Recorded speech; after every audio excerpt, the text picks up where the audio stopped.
அவர்களே, மீண்டும் இந்த பாடத்தில் நம்ம தமிழோடு விளையாடுங்கிற செயல்பாடு செய்ய போகிறோம். கரும்பலகையில் தமிழோடு விளையாடு பிழைகளை திருத்துவோம். கிட்டத்தட்ட ஒரு 8 சொற்றொடர்கள் ஒரு சென்டென்ஸ் எழுதி வச்சுருக்கோம். 2 குழுக்களாக பிரிக்கப்பட்டிருக்கீங்க. நீங்கள் ஒவ்வொரு குழுல இருந்தும் ஒவ்வொருத்தர் கரும்பலையில் எழுதியிருக்கக்கூடிய அந்த சொற்றொடரை சென்டென்ஸை நீங்கள் ரீட் பண்ணி எந்த இடத்துல பிழையோ அங்கே பிழைன்னு சொல்லிட்டு பிழை திருத்தம் என்னவோ அதையும் சொல்லணும். தயாராக நீங்கள் பண்ணுறதுக்கு? ஒவ்வொரு குழுவா வாங்க. முதல்ல இந்த குழுந்து ஒருத்தர் வாங்க.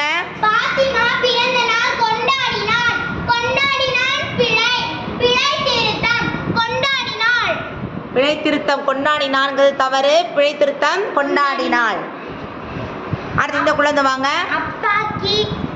அப்பா மீன் தொட்டியை ஒன்றை பரிசாக கொடுத்தது. பிழை. கொடுத்தது பிழை. கொடுத்தார். பிழை திருத்தம். பிழை திருத்தம். அடுத்து இந்த குழந்தை ஒருத்தவங்க வாங்க. 3வது சென்டென்ஸ் ரீட் பண்ணுங்க பார்க்கலாம். 3வது சொற்றொடர். பல வண்ண மீன்களை பரிசாக கொடுத்து வாழ்த்தினாள். பிழை. பிழை திருத்தம். வாழ்த்தினாள். நன்று. வாழ்த்தினாள்ங்கிறது தவறு. பிழை. வாழ்த்தினான். பிழை திருத்தம் பண்ணிருக்கோம். நெக்ஸ்ட் வாங்க. மீன்களுக்கு தேவையான உணவினை அக்கா பரிசாக அளித்தது.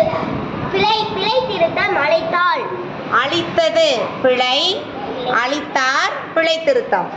அடுத்து இந்த குழுல இருந்து நீங்க வேர்களை வச்சே சொல்லலாம். தம்பி மீன் தொட்டியை நிறைக்க தேவையான தண்ணீரை எடுத்து அக்காவிடம் தந்தார்கள். பிழை. தந்தார்கள்.